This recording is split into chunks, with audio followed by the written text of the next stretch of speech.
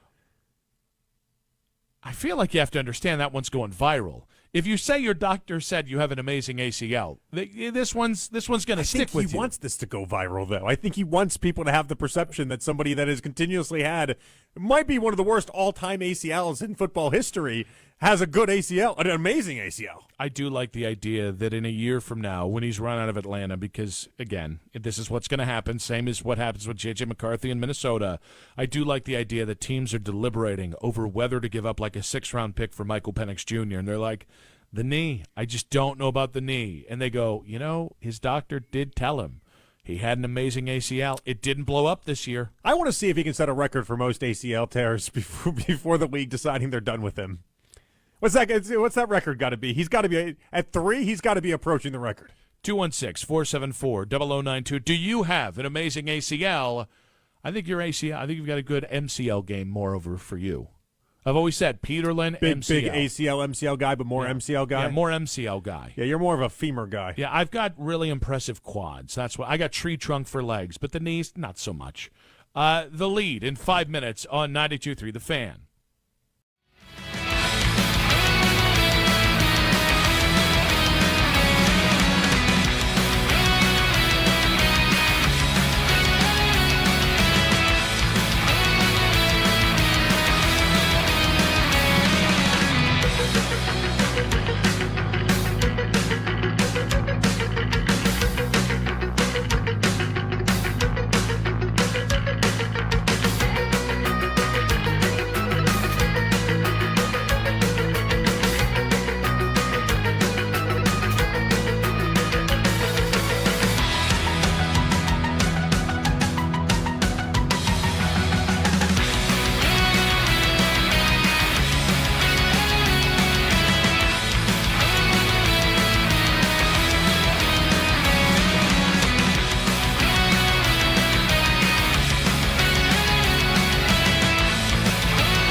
We're your home for complete Browns coverage all year long. Andrew Berry. Todd's awesome. I think Todd, the best way to describe him is he is old school discipline with new school relationships and football. We are Sports Radio 92.3 The Fan. It's 5 o'clock on The Fan, and it's time for The Lead with Nick Wilson and Jonathan Peterman on Afternoon Drive. Darrell Ryder, 1 hour's time. Nick Wilson, Jonathan Peterlin, back with you. We've been in Berea all day. It sounds a little different because we're back in the Browns Radio Network after some inclement weather has swept in, but it was a big day for the Browns. Shedeur spoke, Deshaun spoke, Coach Monken spoke, and, of course, we had Quincy Williams earlier in the show as well. So let's go ahead and get to the lead. And as I mentioned, clearly there's got to be some comfort there. You would think there'd be some comfort there. Monken is asking a lot of these quarterbacks pre-snap, though. And I think a lot of people wondered how Shedeur would deal with that. Shedeur spoke at the meeting today and talked about his comfort in the Browns' offense. I think each and every day we improve as a team. I got more comfortable within the offense. There's definitely still challenges every day that you got to correct and focus on and be able to improve. Over Deshaun, but it was a slight edge. Yeah, I mean, clearly there's got to be some comfort there. You would think there'd be some comfort there. Monken is asking a lot of these quarterbacks pre-snap, though. And I think a lot of people wondered how Deshaun would deal with that, how Shedeur would deal with that. And it seems day by day, both these quarterbacks get much more comfortable with the demands that Monken is asking. Yeah, I'm sure you heard the same thing that I did, which is, quite frankly, both quarterbacks look good today. The offense won the day. Yeah, Shedeur did win the day over Deshaun, but it was a slight edge is what everyone was telling us. A slight edge. I had to think about it. And I do think, again, where I think a lot of people have gone to Deshaun has the lead here. I think a lot of that is built on Deshaun looked unplayable for the first 8 practices, and then the light came on sometime last week. And people are kind of giving Deshaun this slingshot forward, and it's like, no, I mean, Shedeur's just continued to be really good or fine, whatever you want to say. And Shedeur still has won more practices than Deshaun, which sets up, it's going to be really interesting to then see how Monken handles Saturday versus the second preseason game in joint practice. Well, I'm dying to find out what Monken prioritizes and what he cares the most about. Is he going to outweigh the idea that he clearly loves veterans and he wants to give veterans opportunities? Is he going to have that outweigh the idea that Shedeur's done a better job controlling the football? Although I will say this, for Deshaun today, I didn't see any interceptions out there today, so that was a nice sign for Deshaun. Now, I will tell you, Monken talked about, so initially they wanted to have joint practices with the Bears as well, but they weren't the scheduling wasn't able to work. Yeah. But so they're still, whose fault was that? Well, they're still going out tomorrow. Yeah, tomorrow. They're going to do team dinner. Well, I want to know, are they doing medieval times like the Guardians did? Yeah. Right? Wasn't medieval times in Arizona for them? Now, there is a medieval times in Chicago. There is one in Chicago, because that's where I was trying to get the helmet from. I know there is, but but they don't sell those helmets online, only in store. My cousins used to go there for their birthday parties every single year to medieval times, and I remember the first place I first opened up over there, and it was such a big deal, and it was just never really my jam. Do you know what? Okay, so I get it. I went in Disney because they have one down in Orlando. Okay. As an adult, there's a part of me that wants to just get completely wrecked and go to medieval times, and that seems more fun and than just really lean child. into it. Maybe go dressed as a fat knight. Yeah, I would just say knight, but I would be a fat knight. Turkey legs. Oh yeah. You're not a turkey leg guy? I'm not a turkey leg guy. Poultry in general? I love turkey. I do. Do you like a drumstick? I don't know. There's something that's just and the whole idea. Are the best thing of fried chicken. Do you not like? You're talking chicken, not turkey. It's the same principle. It's not the same principle. Chicken and turkey are way different. The part of the body, though, it's very much the same dealio, right? Like, if you like a drumstick on one bird, you're gonna like it on the other. No, very different birds. What's the difference? What's the difference? The taste. What do you mean? What do you mean the taste is different? Taste chicken, taste turkey. There's a reason why they're labeled as two different things. Are you out on turkey? They don't taste the same. Are you out on turkey in general? Have you seen me eat a turkey sandwich in a while? It's been a while. I had turkey sandwiches every day for a long time, and at the moment, yes, I am out on turkey. So maybe that's what that is. Maybe that's what that's speaking in. I don't want to carry a big leg and then bite into it like I really am just an animal from 1400. No, thank you. It's called cosplaying, bro. No, thank you. I'm not a cosplayer, though. I'm not. That's not. What part of me screams I would love medieval times? The nerd part. No. You always associate the wrong nerds part to me and apply them to. Got the wrong nerd parts. That happens. I feel like you think I'm more like a traditional nerd in the sense of like comic books and all this other stuff. I don't do comic books. I don't do cosplay. If I got you I only get called a nerd by you, and that's really it. If you and I got really drunk, yeah, I think you and I could get into it. I think I can get into anything if you get me drunk enough. Okay, but that's the gateway. And then you'd want to go You'd back. have to get me pre-hammered, and then we go, and then I bet we'd have a blast. I bet we'd have a blast. Looks like we got a little challenge in our hands. Yeah, and then I'll be eating the turkey leg, be like, I can't believe it, this is amazing. Yeah. I was so wrong, Nick. You were so right about turkey You legs. heathens and your forks and knives. How dare you have decorum? You get kicked out because you chuck the turkey leg at the wrong night. I'm a blue night guy, dang it. It knocks him straight off it. All right, Deshaun Watson sounded confident today when speaking to the media about the quarterback competition.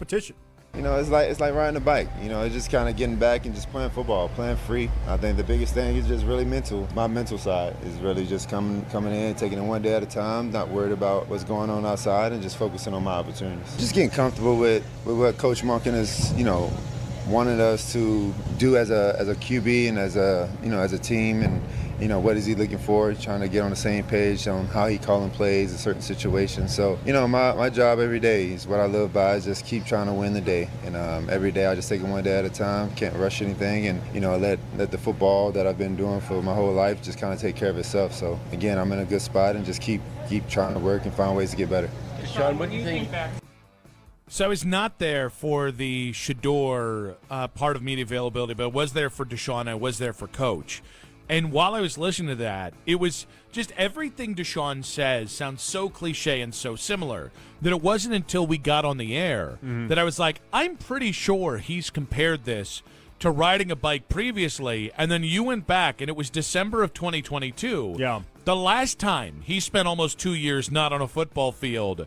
And so the funny thing is, I kind of think this is the time where if Deshaun was different, he wouldn't just speak so effortlessly in cliches, because in the last week, people do think they're seeing a different Deshaun, and yet, sound-wise, he's saying the same darn thing. The only thing that was different was the audio we played at 420, which I find to be incredibly fascinating, that he's admitted that the version of Deshaun in a Texans uniform doesn't exist anymore. And so he sounded incredibly confident in a lot of this stuff, and we can joke about it, how easy it is to actually just ride a bike after not riding a bike for so often, and that being the wrong comparison, because playing quarterback is not easy in any sort of measurement. But the reality that he just flat out admitted, he stopped chasing the ghost of Deshaun Watson and is actually upfront about the idea that he's never going to be what he was in 2020. That's a huge sign for Deshaun Watson. In the debut of the Todd Monken Show last night, the Browns head coach broke down his plan for the preseason opener against the Bears.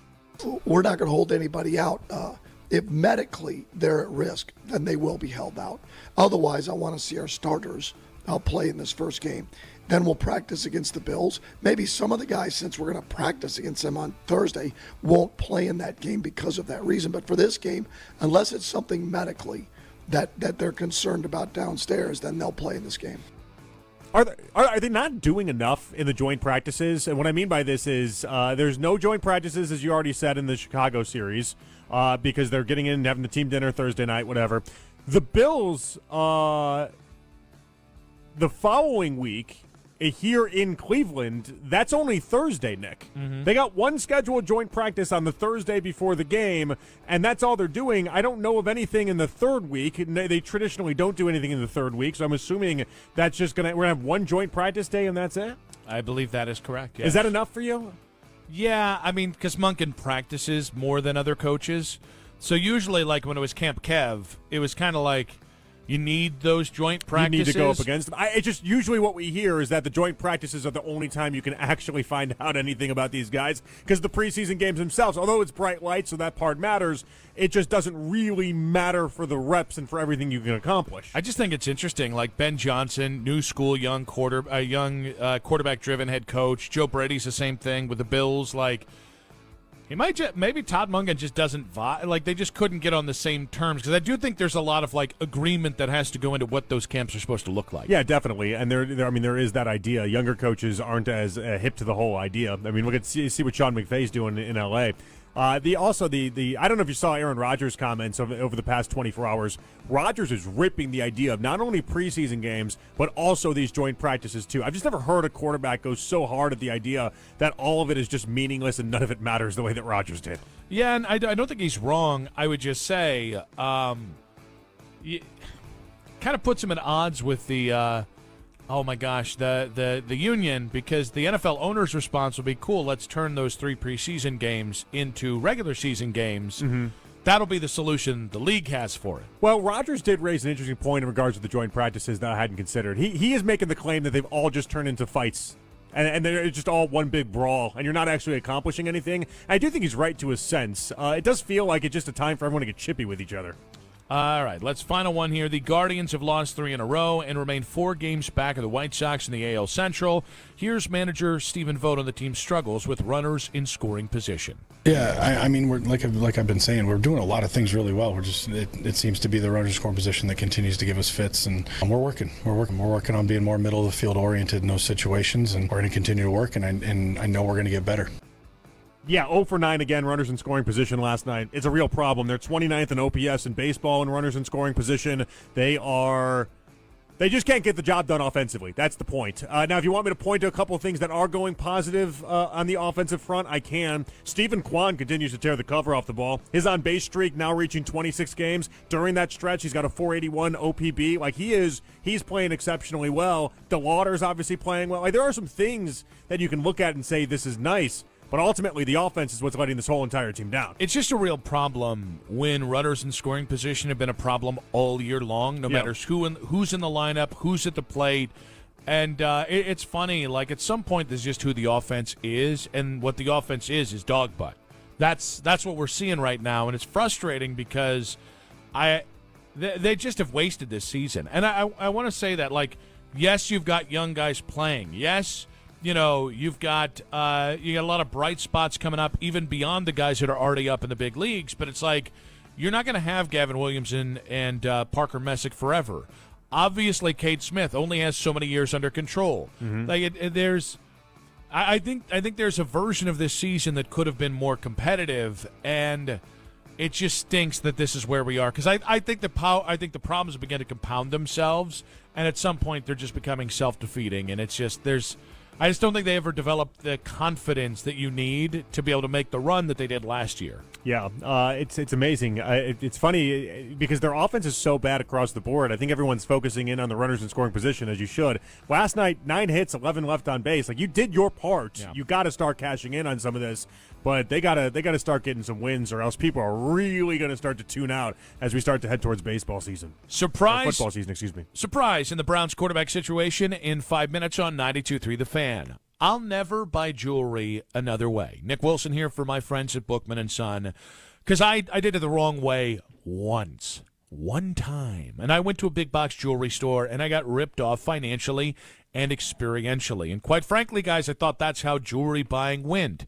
Then it wasn't until I met Josh Bookman and his team of friendly, knowledgeable customer service associates that I got how this should go. You walk in there to the store in Brecksville.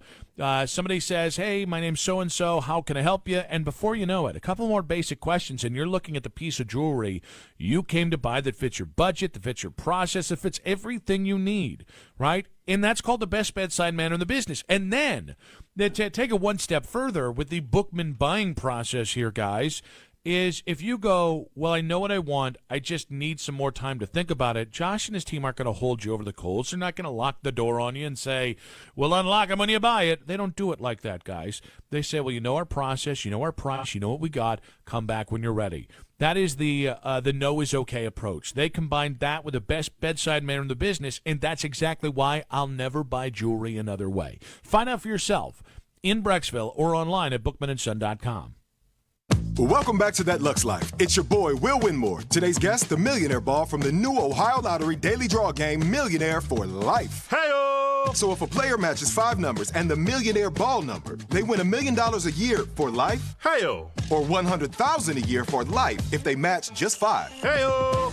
Millionaire for Life is the game. Millionaire Ball is his name. Play Ohio's newest daily draw game for your chance to win for life. Players are subject to Ohio laws and commission regulations. Play responsibly. I move mountains for a living. Literally.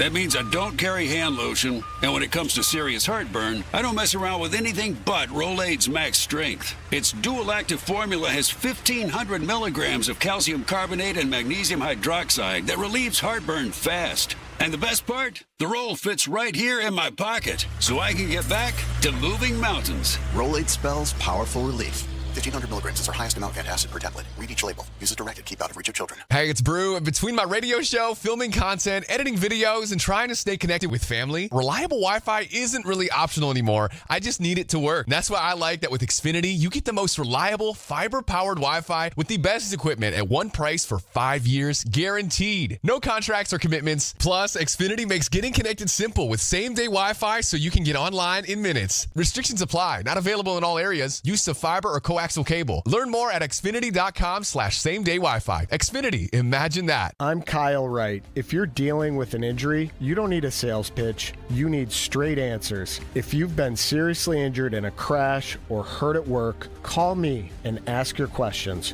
We'll explain your options, and your consultation is free. We handle injury cases across the state of Ohio. Make it right with me, Kyle Wright. Call 844-WIN-OHIO. That's 844-WIN-OHIO, or visit ohattorneys.com. Liberty Mutual customizes your car and home insurance. And now we're customizing this rush hour ad to keep you calm, which could help your driving. And science says therapy is great for a healthy mindset. So enjoy this 14-second session on us. I think you've done everything right and absolutely nothing wrong. In fact, anything that hasn't gone your way could probably be blamed on your father not being emotionally available because his father wasn't emotionally available, and so on. And now that you're calm and healing, you're probably driving better too. Liberty, liberty, liberty, liberty. My name is Alundis Hayes.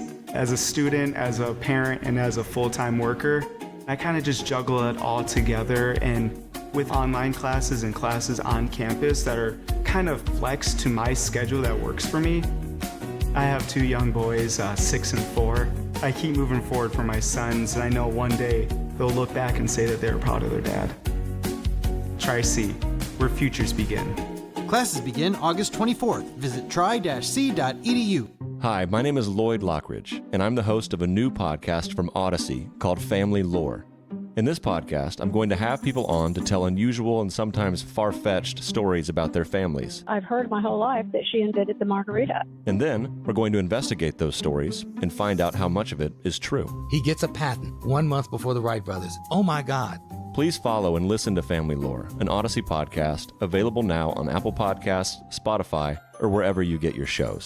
92.3 The Fan, 2020 Sports. The Browns' first preseason game is already approaching in Chicago on Saturday to face the Bears. Ahead of practice today, Todd Monken said he was going to inform the starting quarterback for that game after practice, though that is not an indication on who will start the first game of the regular season.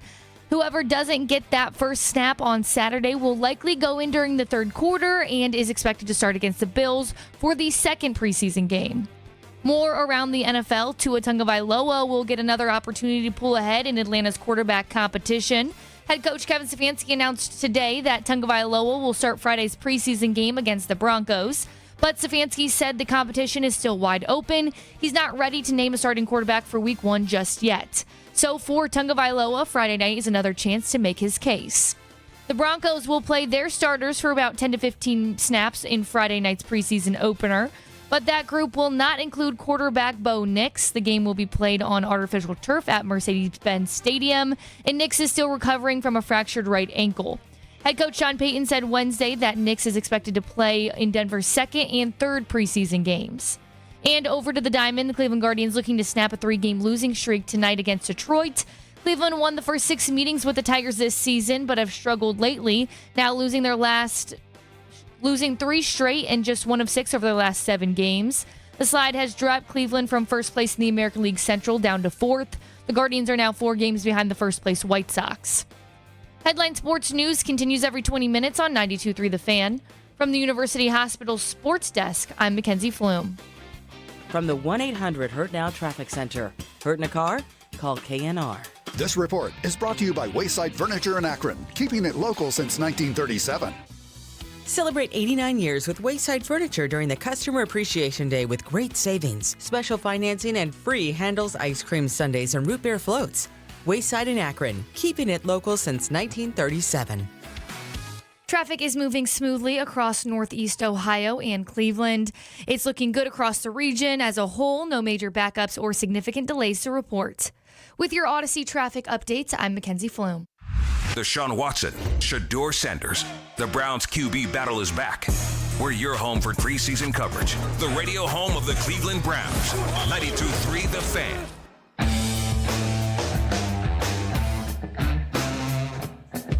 DL Ryder coming up in about 40 minutes. Nick Wilson, Jonathan Peterlin back on the Fan. Now, you and I are a little bit of a fishbowl here because we're in the Browns radio network, and we're in an awkward situation because there's a fellow, Sans Follicles, that keeps walking by, but I don't know if he's the same bald guy that every time we've been outside gives us the piece in the air and is like a big, like, I don't know if he's our bald guy is what I'm trying to say. I don't think he is, because every time he's passed us here in this fishbowl that we're in. That's right, it's been eyes ahead. Eyes ahead, focused. Eyes up, has not even said a word to us, hasn't given us a gesture, nothing. And I feel like our bald guy that does the walk on the field, that guy wouldn't go past us that way. That's a really good point. Yeah, he wouldn't go past. He wouldn't do that to us. Now, it should be noted, I actually want to credit Daniel Oyefusi for this, as well as at Browns training camp. The word came out earlier today that Tyus Bowser, former Raven, a couple stops in the NFL, edge rusher, had worked out for the Browns today. Actually, it's a pretty interesting list of names here. Jannard Avery, once upon a time, draft pick by, I think, John Dorsey. He worked out for the Browns today. And Laken Tomlinson, longtime offensive lineman for, I think, the 49ers, Lions, and maybe one other team. So some interesting, usually those names, it's guys like, with love and respect, Brandon George. It's Jamil Muhammad, guys that I have either tangibly heard of or not heard of. There's actually 3 significant names there, so that's interesting. That is interesting. Tomlinson's been around forever. I mean, he's been around for a decade. He made a Pro Bowl at one point. 162 career starts. Yeah, and that adds up. He's been around for a real long time, but he hasn't really been able to stick anywhere in the past couple years, which is always interesting. And so, maybe there's something there. Are we talking... They've just been so injured. I mean, across the board, this team has just been so injured. It's honestly been an under-talked-about part of this camp is how many injuries we've actually had and how everyone's been very quick to just kind of push it to the side and say everything's going to be okay. And specifically where they are, like the defensive tackle thing, I already wanted them to bring in somebody else because I'm not sold on Mike Hall Jr. I'm already afraid of that spot as it is if there is a spot on the defensive line. So to have 4 of the 6 guys at defensive tackle not healthy right now, feels like that could be a problem for you. It does feel like a problem. And maybe this is why it's actually like a blessing in disguise that we're not doing so many joint practices, that we just have the one against Buffalo on next Thursday, and they're not actually doing one against the Bears, and you're just kind of maybe going to limit it a little bit more. But the problem with that is that Monken doesn't feel like he's just easing into any of this.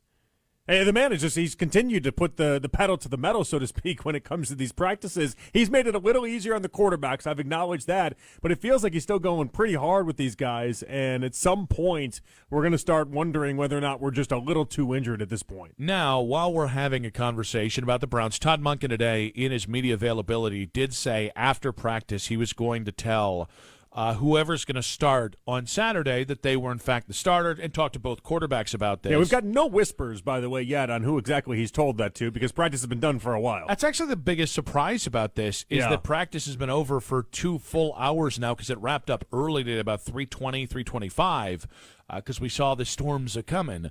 And I'm surprised that this hasn't come out. I think when we were talking about a pre-show, this feels like something the Browns are going to want to get out as soon as humanly possible. It's also not something you really have to safe keep. It's not catch the Bears off guard. Like, it's a preseason game. And the Bears don't care if it's Deshaun Watson or Shador Sanders that's playing. I understand wanting to do it after the practice and feel like, all right, I want to make a big deal about it, or I want to make sure that I at least entertain what this practice could mean before I tell the player. Whatever reason you want to do it, I'm fine with you doing it after practice. But this is not a secret that we have to have lock and key up at Fort Knox. I think what's interesting about this Saturday is I've gone back and forth about what the game actually means for Deshaun specifically, because I do think for a lot of people, Deshaun going out there for a half of football and playing well is going to, and there's already enough buy-in. Like, there is more buy-in on Deshaun as the starter this year than I really thought there was ever going to be, at least from the media perspective. So I can see the tangible upside in a good half of football for Deshaun on Saturday if he is in fact the starter. What I don't really know, and what I've really debated a lot internally since I heard him talk earlier today, is what if he just goes out there and looks lost? Isn't that kind of the expectation? No.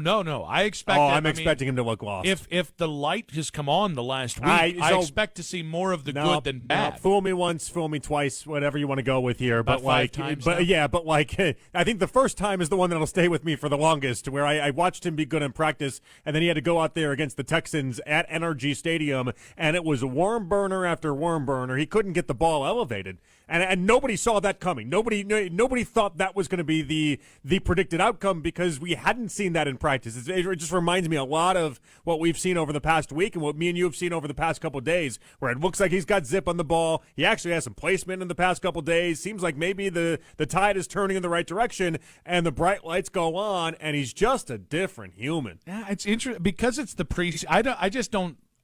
It's still bright lights. Yeah. You're up against people that are trying to rip your head off, which is not what's happening out there in Berea. He got hit. He got hit on a play, Nick, yesterday, and there was almost a big fight and scrum over it. Yeah. They almost went to blows over it, and he just got a little nick. It wasn't even like he actually got hit. Yeah, I didn't think that was about. I actually thought that was a good sign that the offense was going to stand up for their guy.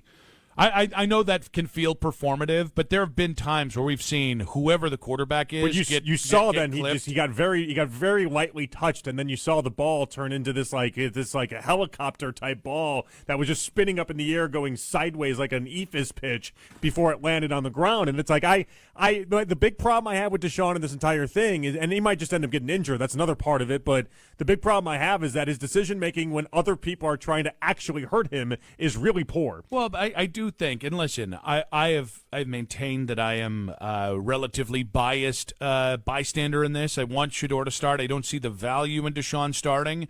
And for him to make this worth it for me, the juice has to be worth the squeeze. He has to be at least league average or above. They've got to win, or he's got to be something close to Houston Deshaun, right? Like this, him playing, the stakes are not as the stakes are much higher, or my expectations, the threshold that I need met, far more significant than with Shedeur, who I just need to be good enough, right? Because I don't have the baggage with Shedeur that we have with Deshaun. But you had said that, and how this kind of got kicked off here was you're like I'm not expecting him to kind of stink up the joint or be lost or anything like that. I argued that I was. What do you expect out of Deshaun? When you see him on Saturday, if he does get to start, what are your expectations? My expectations are he looks like an NFL quarterback, and I think that actually is something, like him looking like, because again, that's what he's looked like. We can go back to last Tuesday's show, last Wednesday's show, where we're like, and Tuesday was unplayable, and then it turned around, and then Wednesday, all of a sudden, the guy looks like an NFL quarterback, and everyone went, "Oh, that's what an NFL quarterback looks like." So that is what I'm expecting to see. He doesn't have to wow me, but like, I'll be honest with you, because I want to hear what I'm hearing in practice. Anytime you talk to somebody, they say, "Well, he's making plays." So I'm okay if he makes negative plays, as long as he makes the positive ones too. I get what you're saying.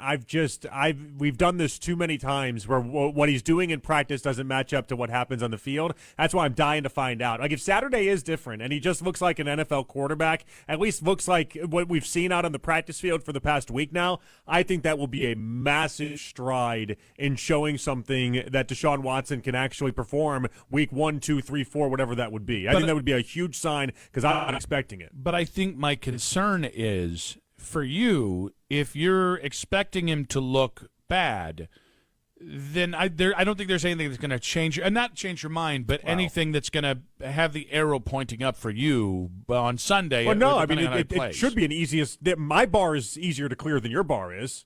What's that?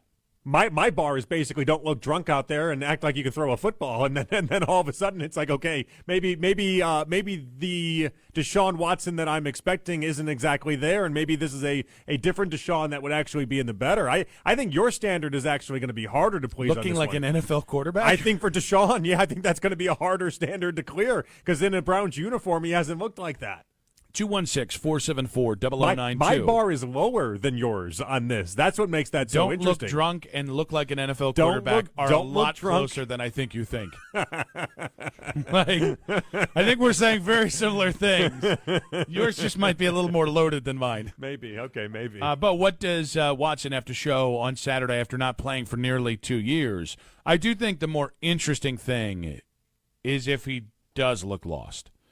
Because again, like the Browns have done a lot to say, oh, no, the things you're seeing aren't what you're seeing. They won't be able to sell that. Yeah, and I think there's a part of me that, like, I don't know that if Deshaun has a great day on Saturday, I don't know it's as simple as you're the quarterback. You may proceed, Mr. Watson. I do think if he looks bad, I don't – like if he looks as bad as he did on Tuesday – last Tuesday? Yeah, I think it's over. I don't know how you can put him out there. You can't fool people, and you can't fool his teammates. I would be interested to find out if the Browns try, and if the Browns try to sell us on something that Deshaun isn't, which is kind of the vibe we've been getting for a while now. You know, and it is interesting. You know, we talked to Quincy today, and he had nice things to say about both quarterbacks off the air. And that was off the yeah, good point. Yeah, and I genuinely do believe that a lot of these guys are looking at these quarterbacks, and we've asked everyone that's come over, and no one on the air has said anything one way or another. I tend to believe a lot of these defensive guys, they don't see a massive difference between the two as is right now, and you could sell them on either one of them. So I don't know that one preseason game will necessarily take it out, but it will for a lot of the fan base. So what does Deshaun Watson have to show on Saturday after not playing for almost 2 years? From the Shedeur side, if Shedeur does get the start, I'll take fine. You know, I think so much, and Todd Monken did a great job of kind of breaking this down. He went through every quarterback earlier today in his press availability of like what he's seen developmentally. And with Shedeur, he went like 4 things deep. Like he talked about even kind of like the jump in his cadence and the jump in the operational stuff. He talked about minimizing the big mistake, right? Taking the check down, which is stuff like Lance Reisland has said to us off air. And it was so interesting because then when he came to Deshaun, it's like, you know, he looks like a veteran. You know what I mean? And I did clock a slight difference in those two things. And I don't know if that's maybe Todd, you know, just giving us more because Shedeur's a younger guy and he's trying to build him up, or whether he just has a slight inkling towards Shedeur. But I thought that was really interesting. Oh, you thought that was an inkling towards Shedeur there? Oh, yeah, I did. Yeah, he went out of his way to talk about a lot of the things Shedeur is doing better. And then with Deshaun, it was, he's a vet. Like, yes, he is different. He does look like a vet. I just thought that was him, Monken going to his classic, I love veterans, and I just think veterans can do more than young players. That's all I looked at as. I don't know. It is what it is. But with Shedeur, honestly, what I'm expecting out of Shedeur in a preseason game, especially if it ends up being the third quarter, maybe it's different if it's the whole first half. Third quarters, it's so odd. You get one quarter, and then it just go out there and be awesome. It's like asking a baseball player, one at bat, go ahead and get this done. It's just not enough cracks at it. I expect a couple deep passes, at least one deep pass, whether that's Isaiah Bond, whether that's one of the new rookies in Concepcion or Boston. I'm expecting some wow-type play, and then the rest can just kind of be whatever it needs to be. I need whoever it goes against the ones in either game, I need them to look like the better quarterback. For this to be an equitable, and I know the Bears and Bills are not the same team, so that it's a little unfair what I'm saying here. But if Deshaun goes against the ones on Saturday, I need him to look like the best quarterback. And the same thing with Shedeur. If he gets the second starter, strike that and reverse it. You know, like I for this quarterback thing to have legitimacy, today felt like a momentum day for the offense.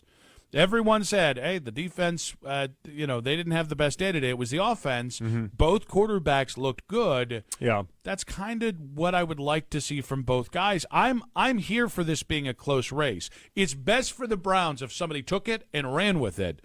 We're running out of time for someone to take it and run with it. But if the Browns really are planning on starting both guys, this year, if that's the mentality they have, then probably both guys need to look good. Can you take it and run with it just through the preseason games and the games alone? No.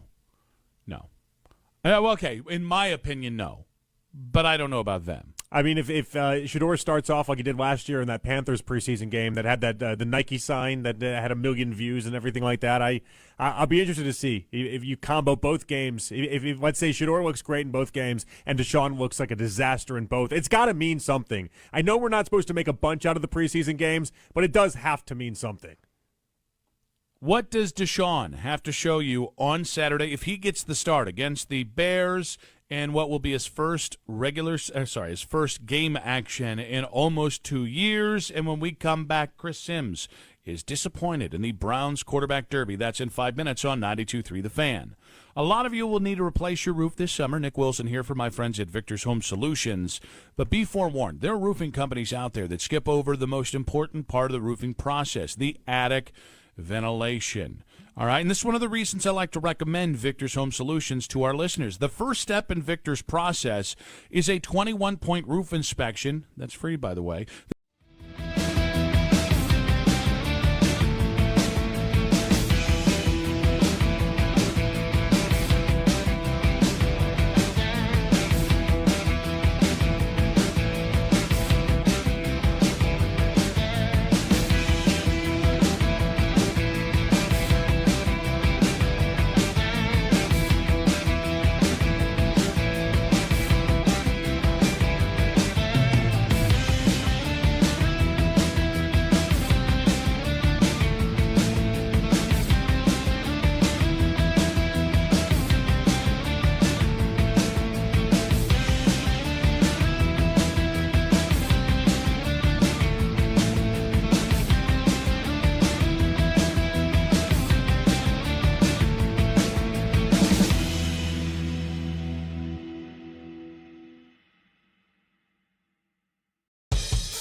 Oh, please don't So we have an update. drive-through. All right, let's hear it. Now, not on the Browns Get a quarterback $1 situation. small classic frosty for that a you and limited I time. talked Only at about Wendy's. a week ago. I said I want to own my own laundry mat, right? I said, Listen to 92.3 The Fan on the Odyssey, iHeartRadio, and TuneIn app. Well, it's just everyone, you love the passive income. Who doesn't love passive income? Right? I need more passive Yeah, income. right. Yeah, Coming it's up great. in about 15 minutes here. Nick Wilson, Jonathan Peterlin back. I do want to get to Chris Sims' disappointment in the Browns. So we have an update. All right, let's hear it. And now, just basically makes not on the Browns money, quarterback situation. No, I don't But you and want I any of talked that about content. a week ago. I do want the money. I do want to do the money right? thing. Yeah, no, I'm not saying you I don't said, put this on TikTok. I'm saying, Did you leave thinking I was supportive in that, by the way? No, basically the whole existence. Well, it's just everyone, you love the Put it passive through the income. Who doesn't love passive income, And then right? you More what a hard passive day's income. work. Yeah, it's a great Actually, idea, we're but I talking, really think the idea you don't want to own the laundromat to own the laundromat. You want to own the laundromat to be the guy on the TikTok videos that collects the coins and just basically makes all the money, and that's all you really are doing. No, I don't want any of that content. No. I do want the money. I do want to do the money thing. Yeah, nobody's saying nobody's you ever put run a this on TikTok. laundromat. I'm You're saying, talking like a you'd be laundromat. like the guy on Nobody's ever TikTok. once thought to That themselves, basically the "Oh, whole let me go to existence that is just going and counting the laundromat quarters. and Through the machine counts them, and then being like, what a hard day's work. That's why you go to Ness and I were talking. I think go we would just farther like for a nice it's like amount. something we can do Going together further that for a also nice adds amount. income. I Because have Vanessa would done add the her research floofy on this. touches You to have it. not done the Yeah, but research that's on not this. make or breaking. The other point of this is the laundromat is not being made or broke by your guys' little touches. Well, you don't know about that. I do know about that. No, Nobody's You've never ever run once, a laundromat. You're talking like a laundromat billionaire. Nobody's ever over once here. thought to themselves, "Oh, let me go to that laundromat because it's got a nice painting on the wall." You go to the laundromat because it's the closest to your house. No, That's why you go to a laundromat. No, people will go farther for a nicer They're not laundromat. going further for a Yes, nicer they will. laundromat. That's not a thing. I have done the research on this. You have not That is done not the what. research. Show me your research. There's no basis of reality of I've that. done That people plenty of travel. Google searching that people on this. travel further for a People quote unquote people nicer on laundry laundromat. Reddit says I go farther to the nicer places. Yeah. They care These are- about lighting. And they're on laundromat Reddit is the No, problem in this this. is a problem. Talk to the real This people, is why Nick. you'll never own Talk a to the laundromat. real people in society. I actually did. Nobody, I've actually stopped in. Nobody's going further. I actually stopped in, and I've actually gone to laundromats to look at them and when see how I they're was different. going to laundromats, it was this very is simple. you. This is how you confuse yourself give me and the think you're closest. everyman. Give me the closest that I possibly can, and then we're going there,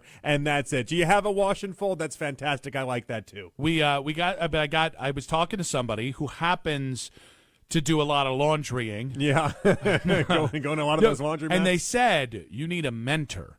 You need I believe somebody that. who owns like a laundromat. Yeah, maybe has experience in the industry. And I was like, the laundromat okay, industry. I like this. That's a good but idea. I don't know how to buy a laundromat, let alone find a laundromat mentor. Well, also the laundromat mentor might be feeling like maybe you're getting in on his territory. Yeah, that is fair. Although apparently that's not very common because as long as you're not trying to buy his laundromat, you'll be fine. Well, there's only so many people doing laundry, though. I feel like in a certain area, if you start adding more laundromats to the mix, you're buying a failed laundromat, right? You're not buying a building and yeah, you can. Okay, fine. You're buying an establishment. You're buying an existing one is the point, right? Mm-hmm. You're not. So maybe that helps. Yeah, that helps the idea. It costs like $1 million. Oh, we went over the print cost. Brand one. Yeah, we went over the cost. Significant. Yeah, a lot of money. Also, Keith busted my chops here saying the guy that took 2 pairs of underwear on vacation wants to own a laundromat. Go figure. That is funny. I don't see the correlation there, Keith. Well, you didn't say you'd be an active user of your own laundromat. Yeah, just that you would own the laundromat. Yeah, again, like it's like you owning a 24/7 fitness. Yes, exactly. Yeah, this is a business proposition, Keith. Thank you very much. You don't have to use it in order to own it. So if anybody out there has somebody, it's a laundromat mentor. Yeah. Just let Nick Wilson's on the look. All right. It's like me owning a hair restoration clinic. I don't have to. Well, you actually would use that, right? See, now we're getting personal. No, I wouldn't. That's part of that's the joke, Nick. That's the joke. I was saying maybe you could use it. Which is just also baked into the joke, also Nick. not nice. That's also baked into the nice. joke. I shouldn't say. Now I have to explain the joke, so it wasn't that good. That's all right. Now I was searching for things that I have a deficiency in, and hair is what came to the top of the list. You couldn't think of any deficiencies? deficiencies? Yeah, I went for obesity for yourself, and then washing clothes for yourself, and then I settled on hair for me. Yeah, so we got that covered. That's what happens. I can't wait till I own about 10 of those puppies. I hope you do. I hope you're wildly successful. And I'm the laundromat king. I just think you only thought about counting the quarters. You didn't think about anything else. But why? Where have you gotten this from? This is the second conversation we've had about it. Okay, so that means clearly I'm continuing to think about your it. business takeaway is people are going to go to your laundromat because you guys decorate it nicer than the other ones? No, this is where that's your business you have takeaway? a listening problem. So it'd be like a hearing aid clinic that you own that you don't bother to use yourself. Yeah. That's what this would be like. All right, tell me what's your hook. Tell me what separates you. I really think you just love the idea of counting money is all that is. At the No, end of the day. I like passive income. Yes, passive income is and good. also it's a pretty, and I don't want to say low maintenance. It's extremely low maintenance. But No, it you're is- right. That's one of the hooks on it. Well, but I mean, like if you own any business, there's some maintenance, but like the idea that it wouldn't take away from what I do here is what I like. Should we start smaller? Should we start you with like some vending machines or something like that? Ironically And enough, then- I was and then thinking we- about buying a couple vending machines. Well, this is the path. This is the starter kit for people but I that need talk about someone passive who can income then let online. me to put the vending machines in their place. The starter kit is that. Is people talk vending machines, then they talk laundry mats, and then you build up from there. All sorts of people let you have your vending machines in the place. Do you think I would just put like a big? What would be your vending machine? Are you like a What do you mean? Are you like a soda vending machine guy? Or are you just a generic you want like Reese's Pieces and candy and stuff? You in know what I there? really want? I want those smart ones that you can just put anything in. Yeah, okay. I'd sell some of the. I love Uncrustables. They'd be in there. Uncrustables. I'd sling some real Red Bull. I would sling and then you just like unconscionable amounts of Red Bull. once a week you have to go check on the vending machines. You collect your change and you go from there. But you stock those bad boys back up. I like the smart ones, the AI ones, where like you get charged. The AI technology tells somebody or tells the system how much somebody actually pulled out. So they're pretty much impossible to steal from. They do seem expensive when they break, though. Anytime you get that much machinery, that much that's technology, future Nick's problem. that much technology involved seems like an expensive repair. Yeah, that's why you got to buy them new, and then there's a warranty. See?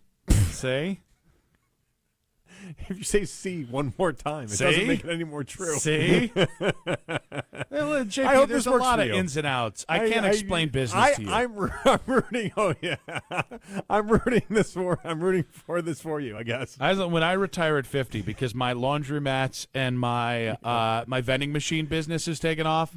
Yeah. Oh, is your face going to be red? You're going to be working till you're 70 years old. And I'll be driving by in my new Ram truck with a Hurricane engine. Oh, you're still doing the radio thing, JP. Yeah. My mentor, Doug, sends his regards.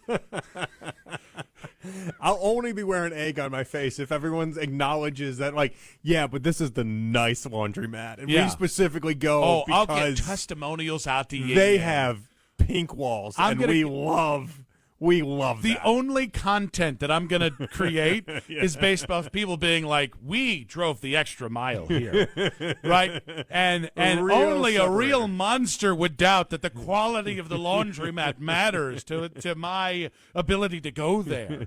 Yeah. Oh, what a win it's going to be. It's going to feel pretty sweet, I bet. You're going to feel pretty stupid in anywhere from 1 to 8 years. We got Daryl Ryder. He doesn't own a laundromat yet. In 5 minutes on 92.3 The Fan.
ballpark, on the golf course, or doing nothing at all. Get the Cleveland sports news at 923thefan.com or use the Odyssey app. It's the 6 o'clock hour. Someone step on a duck? On Afternoon Drive. As always, you can listen to this show and all of our local shows on The Fan on Apple Podcasts, Spotify, or wherever you get your podcasts. 1 hour to go. Nick Wilson, Jonathan Peterlin back on The Fan with some significant news here that's broken in the last 5 minutes. In case you missed it, coming up in just about 40 minutes there. But the Browns announcing Deshaun Watson will start this weekend against the Bears in Chicago, meaning Shador will start against the Bills 1 week later. And, of course, that game's at home. Can I present the simplest possible explanation for this? Sure, I'd like to hear it. It's just that. It is they don't want to start Deshaun at home a week from now, and that starting him on the road is going to be less of a distraction for him because there will be a mixed reaction if Deshaun were to start his first game in 2 years almost at home. It might be that. It might also just be the idea that they started Deshaun with the ones to begin with because of the veteran part of this equation, and they're just staying true to that. Neither one has separated themselves in any sort of way, and so this is the easy way to decide it. Deshaun started the practices off as the one out of the gate, and he'll just continue with the preseason games, and then we go from there. If I'm a Shador fan, I like this because Shador not only gets the start against the Bills, he also gets the joint practice against the Bills as well. That could be huge. Yeah, if that's how that goes. I will be interested to see. I know you say that now as if that's he hasn't said that. Yeah, I know. I'd be interested to see what happens if they end up making Deshaun the starter in the joint practices and then Shador's the starter for the actual preseason game. Just be very weak. Well, there's some people that would argue then that Shador would get way less of a chance if that's the outcome because the joint practices and the only joint practice they have is that Thursday against the Bills. If that's all Shador gets, or that's all that we're talking about, and Deshaun gets that instead of Shador, that's a real advantage to Deshaun. People really weigh these joint practices in a significant way. All right, so if you're just joining us, Deshaun Watson will start the preseason opener against the Bears this weekend. That means Shador will start against the Bills 1 week later. To talk about all of this, we welcome on 92.3 The Fan's very own Daryl Ryder, brought to you by Scheiben Jewelers, Cleveland's premier jewelry store. Daryl, welcome to the show. Hello, boys.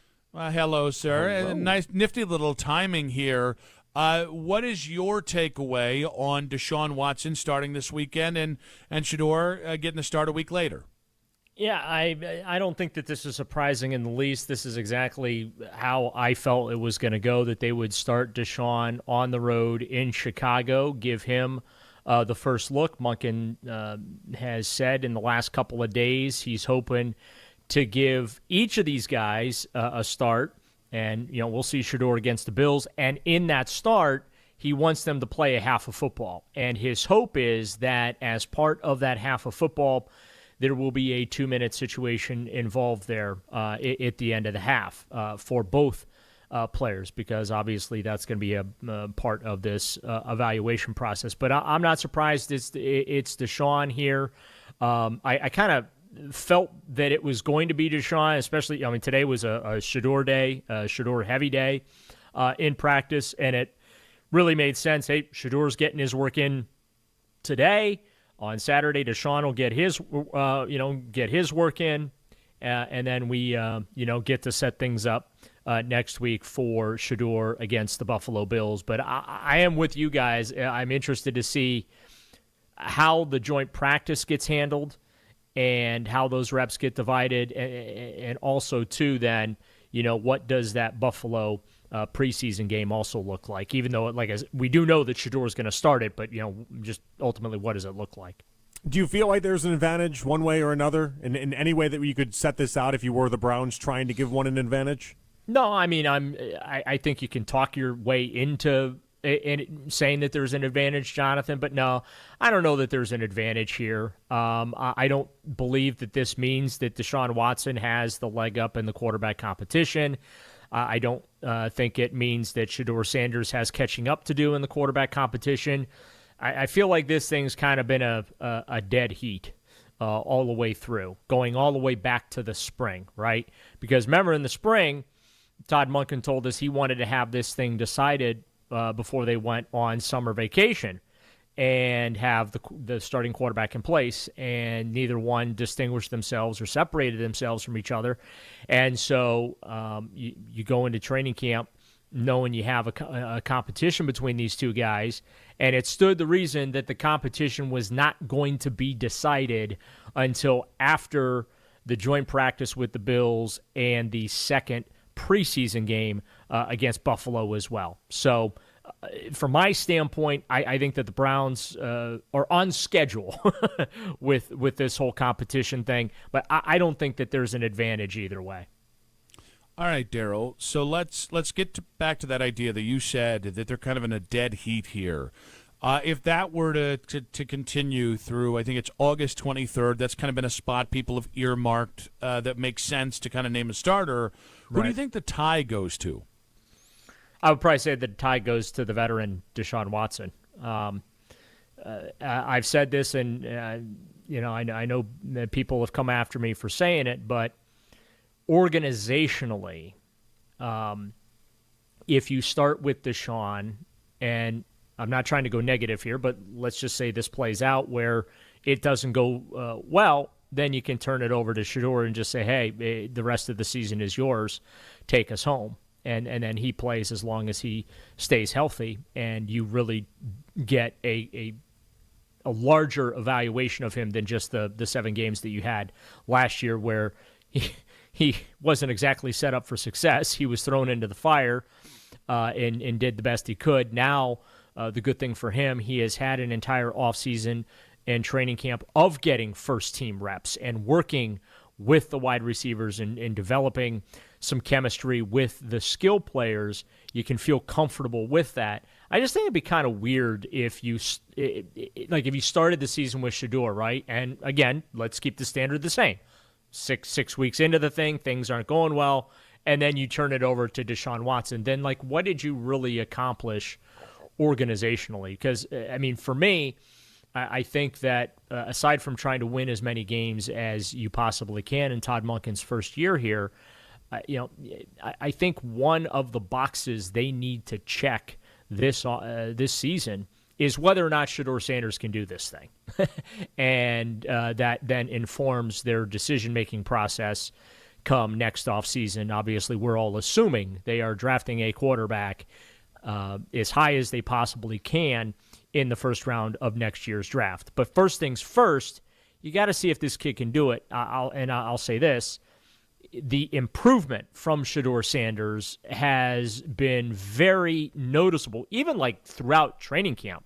The operation, some things that Shedeur was struggling with during the off-season program and early in camp, starting to calm down a little bit. And so you're seeing the progress and the growth from him.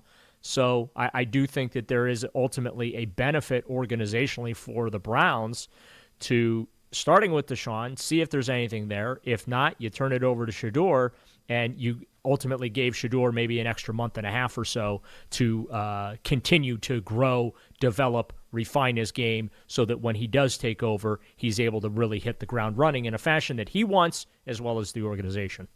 Which one do you think matters the most to the Browns, the preseason games or the practices? I would probably say the practices, just because there's a larger body of work there with the practices. There's more film there. And then also, too, because in the practices you can control the situations that you put these guys in, whereas the preseason game, right, I mentioned Todd Monken wants a 2-minute offensive series for both of these quarterbacks.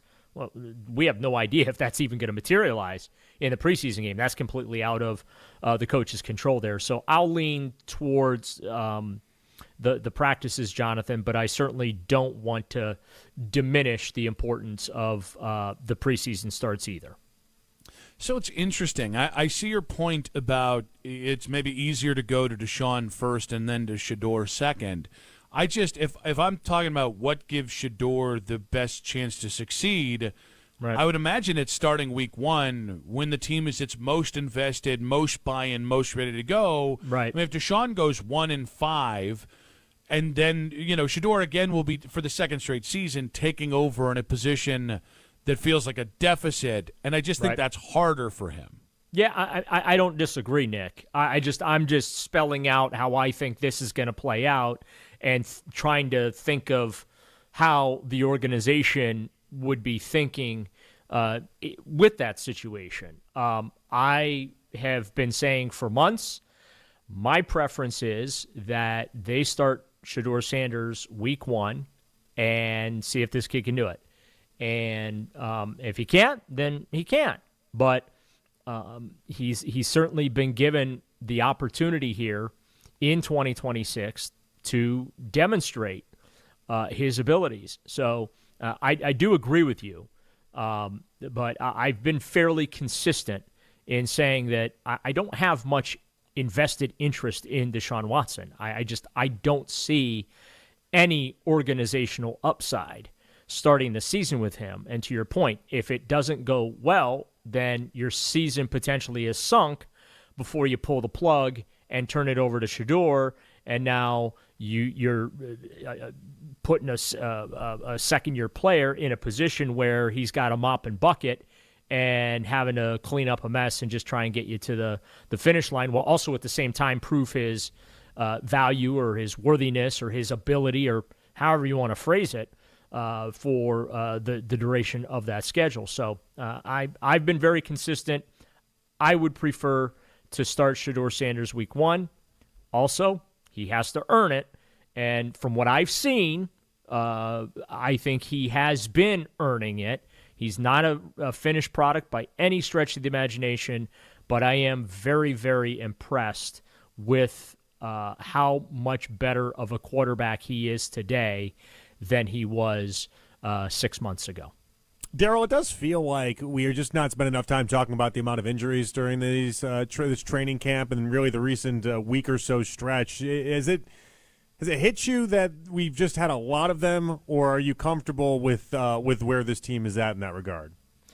Well, I mean, Carson Schwarzenegger's banged up, but it doesn't look all that serious to me because I see him working out every day and doing his rehab work or whatever, and he doesn't really seem to be limited by that. I'm not going to get all that concerned right now about these injuries, Jonathan.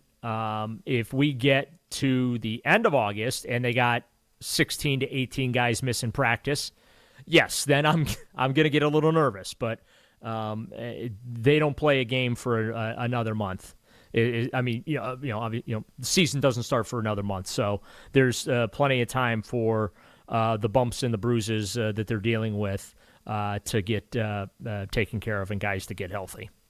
Daryl, we're at the end here, but I am interested in buying a laundromat, maybe buying some vending machines, because I'm thinking about passive income, thinking about a business I could run with Vanessa.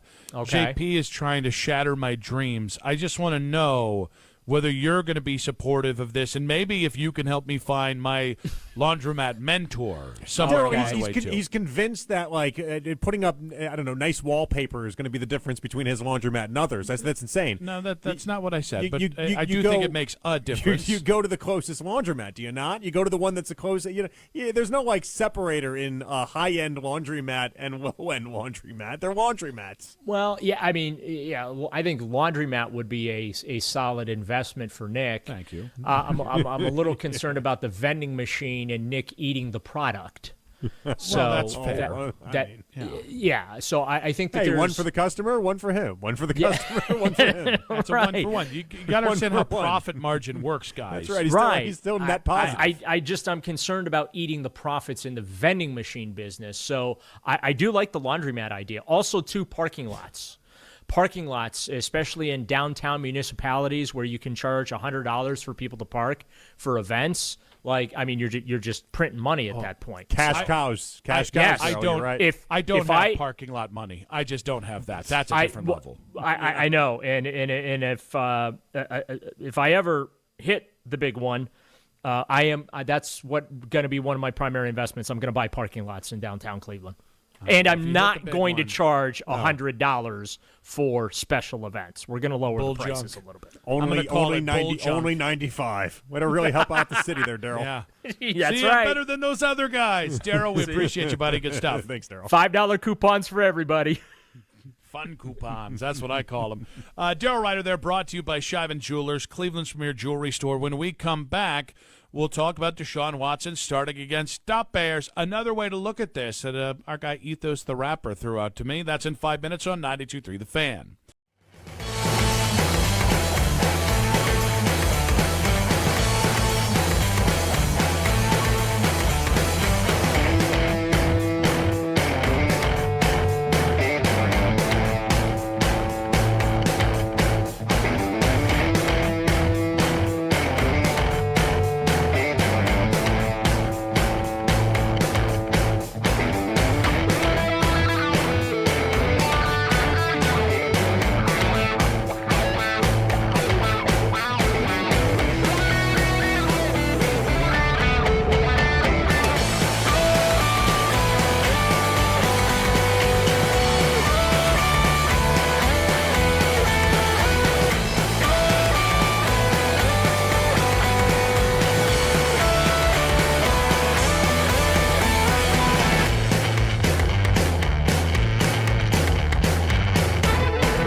from the night before and around the sports world leading up to the Ken Carman Show with Anthony Lima. It's the Fan Warm-Up Show with Jeff Thomas. Weekdays starting at 5 a.m. on 92.3 The Fan.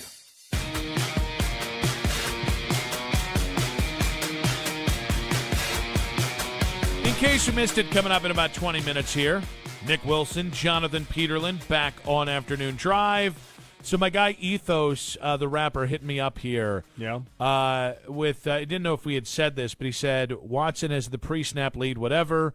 Watson gets on the road game and less booing. Shador gets a week of practice against its opponent and a home game.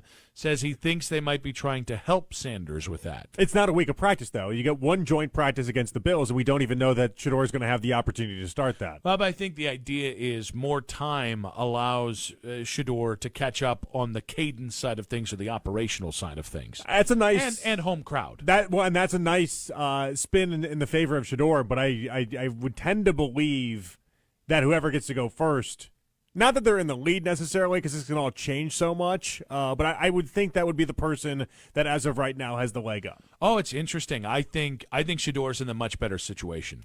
I think he gets the joint practice, and again, this is a big assumption that I'm making, but I think he gets it would just be really ridiculous if you gave Deshaun 1 reps against Buffalo in the joint practice and then turn around to give Shador the joint the game. But I could totally see them doing that, though. That's the part of the Browns that it feels a little too me. screwy for me. I don't think Todd Monken plays like that. We'll find out, but I trust in Todd. I'm a trust in Todd guy. I don't trust in Todd with this. I don't. But I don't trust the Browns in this entire process either, though, in the sense that I still do believe in my heart of hearts they want Deshaun Watson to win this thing. I believe you can trust in Todd and still be skeptical of the other power brokers in the organization, because I think that's basically But that is part of this, though, is that sure, we can trust in Todd, but the other power brokers have a bigger say in all of this. At least it appears that way to myself. And so, like, if Haslam wants Deshaun Watson to start, Haslam's gonna get what he wants. But I also think just starting at home, I think, is another But benefit isn't that just an here. obvious play, though? Isn't it obvious that you wouldn't start Deshaun Watson at home? If you're going to choose between which side is going to go better, at least give the player the better opportunity, wouldn't him starting on the road be better for Deshaun Watson the same way starting at home is going to be better for Shador? Well, no, I mean, yes, maybe. I guess my thing is the second game of the preseason has become the most important game anyways. I think even the status of the second preseason game means more. I think that's another element to this. Okay, it's replaced what the third preseason game used to be. Is that what you're saying? Yeah. That's fair. I guess I hadn't considered that side of things in ranking the hierarchy of the games, and the idea that it really doesn't, at least I've not gotten the impression in Chicago that the Bears are going balls to the wall in this one. Like, I've not got the impression that they're going to have a lot of – the only thing I've gotten really out of Chicago is that their offense is miles ahead of where their defense is, and Caleb Williams looks awesome in these preseason practices. But I've not got the impression that they're ready to throw Caleb Williams out there for the same half of football that, let's say, that Deshaun Watson's going to have. 216-474-0092. Who is being put in a better position here? Deshaun by starting this weekend against the Bears, or Shador going next week against the Bills? And I think this story, though, that we're about to do, I think you're the perfect right person to have this conversation with. All right, let's do it. Have you ever seen a hole-in-one in person? No, never. All right, so I have. My little brother and I were playing, and I think it was Deer Pass, which I think is since closed in Richfield. Mm-hmm. And I think we're on the back nine that time, and it was a little par 3, and he sunk Is the whole it. course a par 3, or just the hole was a little par 3? The hole was a little par 3. How was the distance? I think it was like 175 yards. That's not a short par yards. 3. That's a long par 3. I'm pretty sure he can correct me on this because he might be listening right now.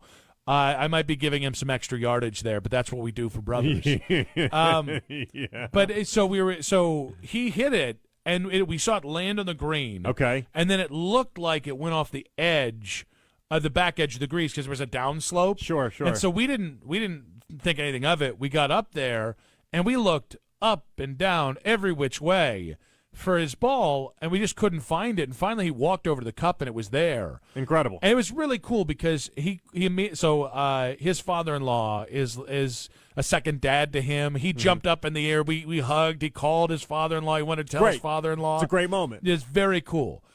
And what never like stuck in my mind is that there are people that just lie about this kind of thing with fair regularity, and that's what happened to this schnook.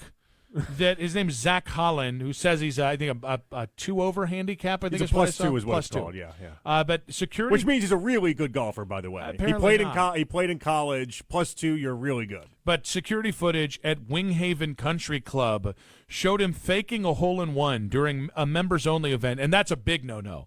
It's bad enough to do a hole-in-one, but members-only is like their hallowed ground. There's a cash component to this as well. Mm-hmm. So they had a hole-in-one pot, and so a lot of people are just wondering if this was his way of trying to get the cash pot. That is dirty. So what happened is, on the first 3 holes, everybody played together. On the fourth one, he faked a call to a terminally ill grandma to jump ahead, and this is where security footage caught him taking the cart up to the hole. No, different. No. Your story, they got that wrong there. Oh, they did? Listen, I follow a lot of golf accounts. I've heard the story like 37 million times. Okay, so what happened was he went before the round ever got played, and then the cameras caught him before the round ever got played, pulling up in his car and then going to the hole and making sure that everything was all in fine. His that car? way. No, in his hold on. He put the pitch mark there and everything that he needed. Now hold on. As we're saying this, that means they also was the first group out. So maybe I've seen this 37 times and maybe I'm rewriting the story in my head. Maybe I'm actually getting this wrong. So it's funny. Everyone seems to. The point is, it's a blind par 3, right? So you can't see when he hits it. You can't see anything, and you can't tell really what happens. And so he goes up ahead, says, "I'm going to hit," while his other buddies are back putting out, right? And then his buddies come up and hit. He goes, "Oh, I think I hit a pretty good shot. Don't know where it landed, though. I thinned it a little bit. Don't know if it's any good." They go up to the hole, and obviously the pitch mark is there on the green, and then his ball is in the hole, and then he celebrates going crazy. So the guy also went on St. Louis radio and talked about it was a low character move and how embarrassed he was. Oh, he's copped to all of this. And but the funny thing is he was like, my wife is on social media, and she's gotten some hateful comments about this, all because of my immaturity. I don't feel bad about it because it felt like a little bit of a look at me Louie moment to then go on radio to talk about what a D-bag you are. Oh, so if you go on radio, you're then you somehow then make it seem like it's really all about yourself. Even if the end result is everyone just thinking you're a big D-bag. Yeah, I think he's trying to make hay out of a really bad situation. You know what? I also thought that was peculiar that he went on radio that quickly. I also. So this is a St. Louis area. It's a country club, country club? Fallon, I believe, which is just outside of St. Louis. He's since resigned, by the way, from the country club. Well, how do you show your face in that club anymore? I didn't realize that lying about a hole-in-one was this unforgivable for other golfers. I think it is when there's a cash pot at play. Okay. How much cash really was there? I'm not sure about that. But I feel like you're in the right circles for this. Yeah, having spent time in St. Louis. You can get expensive hole-in-one pots. It is country club. They don't do things cheap there. You can get in the thousands pretty easily on that. I don't know. Could have been a couple $100. Could have been $5,000. Could have been $10,000. The money could be all over the place in that. Enough, obviously, for him to feel like he wanted to cheat on it. Now, I heard that he was more upset about the idea that he wasn't getting the fair amount of strokes in this because he's a +2 handicap. He was then giving 2 strokes back to the field. He thought that was unfair. Whatever. Doesn't matter. The point is that if you're going to cheat with a hole-in-one, maybe don't do it with cash involved unless cash is your main priority. But how do you come back from this if you're this guy? I don't know that you do. Nobody will ever take you seriously in the game of golf ever again. A game that is littered, by the way, with a bunch of cheats to begin with anyway. Yeah, but there's like extreme cheating and there's just like casual cheating during your rounds. All right. This is extreme cheating. So for people who don't know, what's the difference between extreme cheating and casual cheating? Casual cheating, Mr. Heidi Fleiss. Maybe a ball gets stuck behind a tree and you do the old foot wedge and you kick it out to give yourself a little bit of a better lie, right? Who hasn't done that? Exactly, right? U.S. presidents have done that. Common thing. It happens, right? But you wouldn't cheat to go ahead and say a hole-in-one. Yeah. There's decorum and honor in this game. All right, so what's the midpoint? This isn't nom. This is golf. There are rules. I want to know the midpoint. If cheating on a hole-in-one contest is the great unforgivable That's an extreme. sin, That's an extreme. That's an extreme. Well, because even like great golfers, I had my golf instructor at Golf Tech years ago when they were doing ads in the station, and I went to them. He was a +4, which is insanely talented, and he'd never had a hole-in-one. Like you can go. There are golfers that have a bunch of them, but there's also golfers that go their whole life without having any of them. Yeah. I'm going to shock you. I've never had one myself. Amazing, right? And I'm a +75. Yeah, is that right? Yeah. Pounds and shots. You're gonna get one though. Is the funny thing. You'll probably get one before I get one, and I play all the time. You thought I gloated about a sup from Shador. if I get a hole-in-one before you might have to quit. No, you might just have to leave the station. I'm going to say this, and you won't believe me, but I would genuinely be happy for you. At beginning. And then about 3 years in, your eye would be twitching anytime we even mention golf. You get really furious. Yeah. Somebody would just casually bring up golf. I wouldn't even say it, and you would just be like, I don't want to talk about it. You'd frame the ball and put it in the studio and everything too, with like a sign with your yardage and everything associated with it.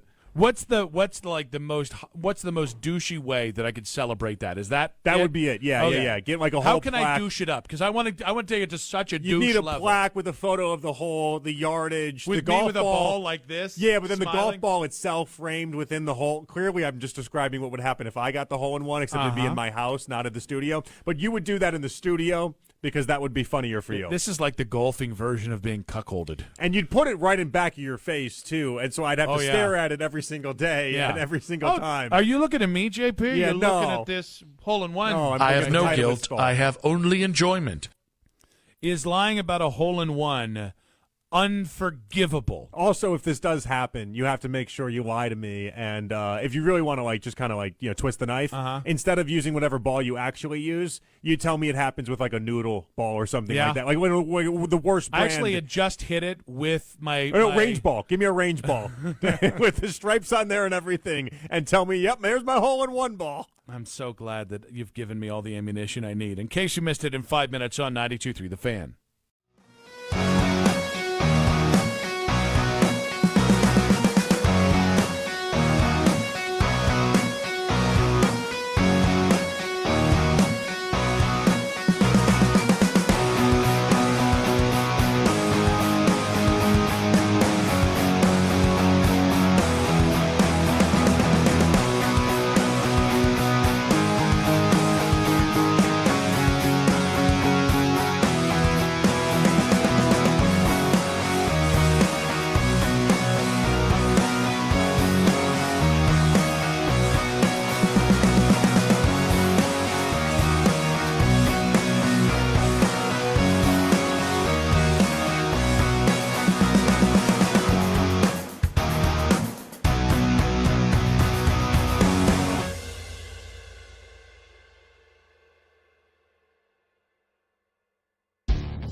weather brought to you by Duke's Mayo.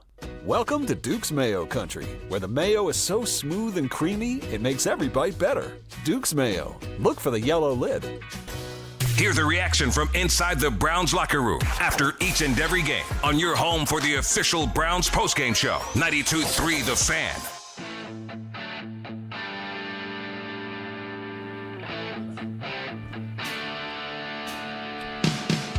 Football talk coverage on The Fan, presented by Xfinity. Score the most reliable Wi-Fi. One price, 5 years guaranteed. Xfinity, imagine that. Final segment of the show. I want to say a big thanks to our guests on today's show.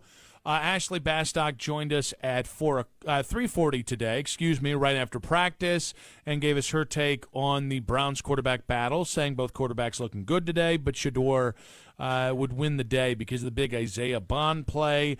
Then we had Quincy Williams, Browns linebacker, at 4 today. Really good stuff.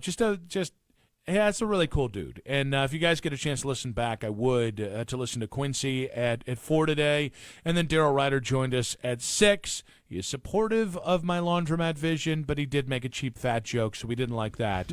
But if you guys missed a moment of today's show, the full 5 hours up on the free Odyssey app. Of course, we chapter that baby as well. And, of course, you can watch back the entire 5 hours on 92.3 The Fan's YouTube channel. Hit that subscribe button, ring that bell. Except you, Cornlito. Suck it, Cornlito. And as always, like our videos, we desperately need and love to be liked. And remember, catch Daryl and Coach Riz daily with Browns training camp recaps in the 92.3 The Fan YouTube page. And you can catch the recap each night on Overtime with Jake Volnick at 8:40. Subscribe to the 92.3 The Fan YouTube page now. So I made the comment, we're in the Browns Radio Network studio, and I made the comment about how much better we looked in yesterday's show. Yeah. Because it's so well lit in here. And then we got the darkest video ever. I don't know what's going on with the video, but my favorite thing is, I'm not going to try and pronounce the rest of that saying, are you broadcasting straight from the lower regions? There we go. It does look like we are from the seventh circle of hell right now. Well, and, Jake's got a lot of work he's got to do here and everything like that, so we won't get too nitpicky out there in the Twitter world, but the reality is that you never shoot up with people, especially people like me and Nick, where I'll speak for myself right now. Good call. I got more chins than I'd like, and so it's just up is not great. You want to constantly shoot down at people. It's the old TikTok and Instagram trick. You never shoot up. Have you done the thing where you turn on your camera on your phone to take a picture and think, wow, am I ugly? Yeah, I've done it. Well, no, but it's shooting up and you just see all angles of your chin, and you're just like, oh my God, why does that exist? Yes, those are the type of moments where I shriek in horror, and then I say to myself, it really is incredible that my wife married me. Like it really is incredible that this is what does it for her. But here we are. Let's go ahead and get to In Case You Missed It. All right. We're going to start off with a story from ESPN, okay? And I think it's an interesting perspective. I want your take on it. The headline, Swole Ball Game. Should quarterbacks be jacked in ESPN investigation? Yeah. And they went and talked to all sorts of different people, and the basis of this really was Oklahoma star quarterback John Mateer. John Mateer looks jacked at camp. He looks like he is. And if you look at his listed weight and height and everything, he's not the biggest guy in the world, but he's 225 pounds of just pure and utter muscle. And a little Napoleonic for me, honestly. And he's a little tiny guy. Yeah, he's like six feet maybe, and that's being generous. That's a 5'10". I think he's listed at 6 feet, but it seems very generous. In that case, I'm listed at 6'8". But the point is that the Manning Academy had John Mateer out, and they had a photo of him with his sleeves off, and people thought it was AI. They didn't think it was really him because he looked that jacked. So this whole article. They talked to Colin Klein, obviously the head coach of Kansas State, but the guy that finished third in the Heisman a million years ago. At one point, bench press 395 as a quarterback. They went and talked to Tim Tebow to try to get his input on this. Like all these Didn't they quarterbacks. Talk to any good quarterbacks? Klein finished third in the Heisman. Yeah, Tim Tebow won the Heisman, but the guy couldn't hit the broad side of the barn with a throw. Well, so that is kind of the point, though. The point is there such a thing as being too jacked as a quarterback? Yes, John Mateer's it, by the way. And he was really good last year when he was healthy. I think he's trying, hey, I bulked up so I can stay healthy. You got to bulk up everywhere but your arms. I think he is too jacked. I think that's the whole point of the investigation. Yeah. Is that they again, it's funny that I bring the quarterbacks into play that I'm bringing up, but all these quarterbacks, what they have in similarity is that we all don't think they're very good. Yeah. We all think they were good college quarterbacks. The funny thing not is, many good NFL quarterbacks. I'm trying to think if there's Brady Quinn also got mentioned in this as well. Oh, that's a really good one. And then remember, Brady had arm issues in the man. We should get him on the phone. Do you think that'd be nice? He could take a call right now. I'm sure he would. Jake, I want Brady Quinn on to talk about not about Ohio State, exclusively swole quarterbacks, not about Notre Dame, not about the Browns. Swole quarterbacks only. How do you ignore that text, by the way? If you get that in, and it's like, we want to talk to you about being too muscular. Yeah. Well, maybe throw in too good looking because Brady's also too good looking. Yeah. I think he was on the cover of a fitness magazine at one point. All right, we mentioned yesterday J.J. McCarthy, the backup in Minnesota, after losing a totally legitimate quarterback competition to Kyler Murray. What chance do you give J.J. McCarthy of being a renovation project elsewhere, a la Sam Darnold or Baker Mayfield? Like 10%, and it's really because at Michigan, it's not like he lit up the scoreboard as far as his passing yards or anything like that. I mean, it's just not.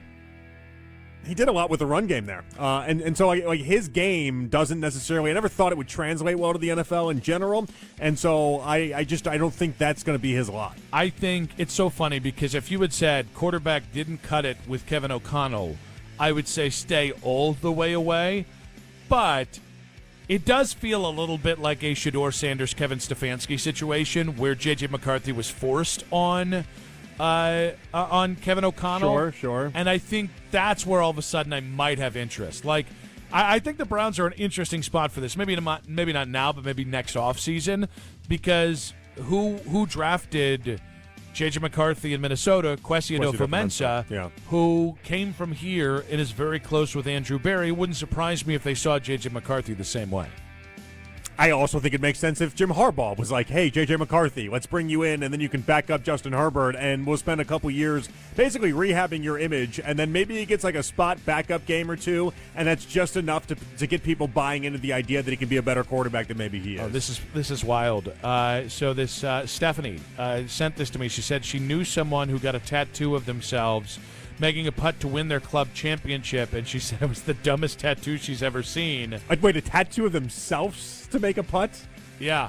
Oh, that is bad. That is really rough. It's a silhouette of himself, too. Yeah. That is one of the worst things I've ever seen in my life. Yeah, and he really thinks. That's gross. And it almost looks smeared because of the way that's a rough one That right is there. gross right Stephanie, there. that is a dynamic drop-in. A tattoo of yourself in general is one of the worst things you're looking at. Steve-O did it. It's bad. And by the way, he's Steve-O. Steve-O. Big thanks to Jax Gregory. Back on the board. Yes. Big thanks to Mackenzie Flume, Flume Dog Millionaire. Love that early story about Bob Iger, ESPN. You wouldn't stop talking about it all day. Would not stop talking about it. Buying the Lakers there. Jake Murren out here. Jake, guys, seriously, give Jake a round of applause. He has had weather to deal with, BS out here to deal with. We appreciate Jake Murren quite a bit for his work. Big thanks to Gibbs. Big thanks to Gabe for helping us out here. Is there anybody else I should thank? Gibbs and Gabe is kind of funny. No, I think you gave Dave Jenkins. Thank you to him for walking by a few times. That is a jacked unit right there. That you want to talk about intimidating and a person that deserves to be in the spot he's in. That's Dave Jenkins. Why are you kissing his ass? I'm impressed by him. Yeah, he's an impressive He's not going to be your laundromat He's not Sherpa. listening to this, but he's an impressive guy. I've always thought Dave Jenkins is an impressive guy. Out of everyone in the Haslam Sports Group, I've always been by his corner. You've been a big Jenkins guy. Always been a Jenkins guy. All right, guys, we'll be back tomorrow. What's tomorrow? Thursday? Yeah. One more day closer to the Browns preseason opener against the Bears. See you guys tomorrow, too. Keep it spicy, baby. Let's go. I love you. Have a great